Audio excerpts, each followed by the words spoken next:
जय हिंद दोस्तों। आज की इस वीडियो में हम लोग बात करने वाला है क्लास 9 हिंदी का चैप्टर नंबर 11 जो कि हमारा ग्राम श्री, जिसको लिखा है सुमित्रा नंदन पंत ने।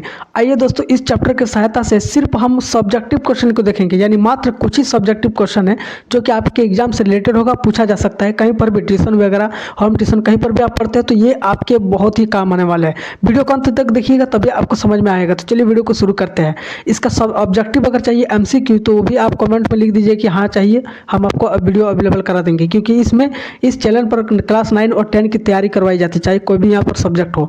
आइए सबसे पहले एक एक करके यहाँ पर देखते हैं कौन सा क्वेश्चन इंपॉर्टेंट है। सबसे पहला क्वेश्चन है कि कवि ने गांव को, ये जो गांव है उसको हरता जन मन क्यों कहा है, इसका क्या मकसद हो सकता है। अगर आप कहानी को पूरा पढ़े होंगे, इस चैप्टर को अच्छे तरीके से आप लिख सकते हो अपने भाषा में भी। फिलहाल हम बात करते हैं एकदम सरल तरीके से मैंने किस टाइप में लिखा हुआ है जो आपके काम आने वाला है। बहुत ही ज़्यादा इंपॉर्टेंट है और आपको आसानी से याद हो जाएगा।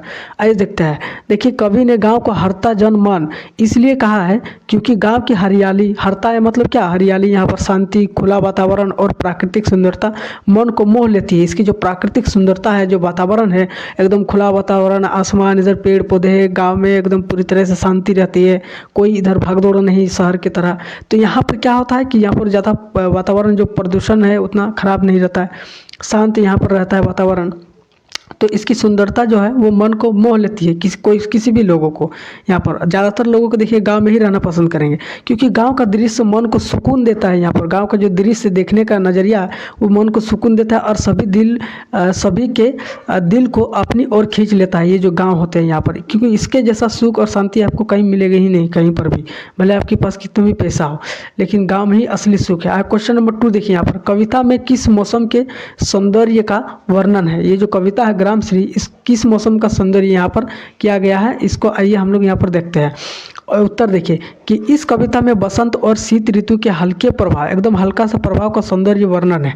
ठंडी हवा, हरियाली, ओस, नीला आकाश और शांत वातावरण गांव की सुंदरता को और बढ़ा देती है। ये जो हल्की हल्की हवा देती है, ठंडी ठंडी हवा देती है, और इसकी जो हरियाली है चारों तरफ, इसकी जो ओस गिरते हैं, जो नीला आकाश, चारों तरफ से आसमान नीला दिखाई देता है और वातावरण पूरी तरह से एकदम शांत रहता है, हवा चलती है, पेड़ पौधे खलखलाते हैं। तो ऐसे में क्या होती है कि गाँव की सुंदरता और अधिक बढ़ जाती है, खास करके फागुन के महीना में। आइए आगे बढ़ते हैं क्वेश्चन नंबर 3 की ओर। क्वेश्चन नंबर 3 क्या है यहाँ पर, आइए समझते हैं उसे। क्वेश्चन नंबर 3 कहता है कि गांव को मरकत डिब्बे सा खुला क्यों कहा गया। ये जो गांव है उसको मरकत डिब्बे सा खुला कहा गया है, इसके पीछे का कारण क्या है, उत्तर देखिए तभी आपको समझ में आएगा।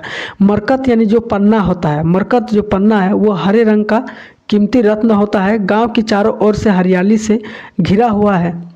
ये जो गांव है वो चारों ओर से हरियाली से घिरा हुआ होता है, आप सभी को पता होगा।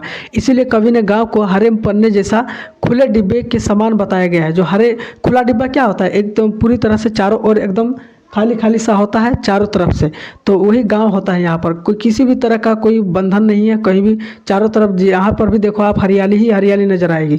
कहीं वातावरण देखो एकदम साफ नजर आएगा, एकदम नीला आकाश मतलब आएगा। यहाँ पर वातावरण पूरा एकदम अच्छा तरीके से रहता है यहाँ पर, तो बहुत सुंदर और आकर्षक लगता है, यानी लोगों को अट्रैक्ट बहुत ज़्यादा करता है। ये जो गाँव है यहाँ पर खुले डिब्बे सा कहा गया है इसको।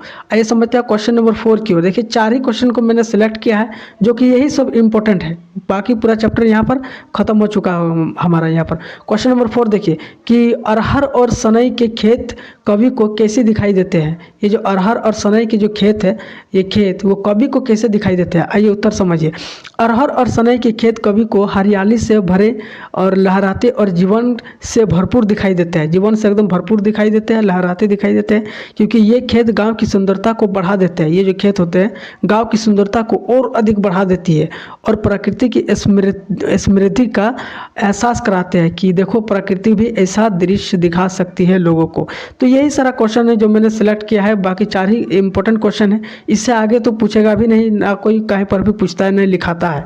तो जो भी मैंने लिखा है ना दोस्तों, जो भी पॉइंट है हमारे यहाँ पर, जितने भी लाइन्स मैंने लिखा है बहुत ही ज़्यादा इंपॉर्टेंट है, बहुत ही मैंने एकदम खोज के निकाल करके लिखा है ताकि आसान भाषा में आपको याद हो जाए। तो मिलता है नेक्स्ट वीडियो में इसी तरीके के इंटरेस्टिंग वीडियो के साथ, तब तक के लिए जय हिंद।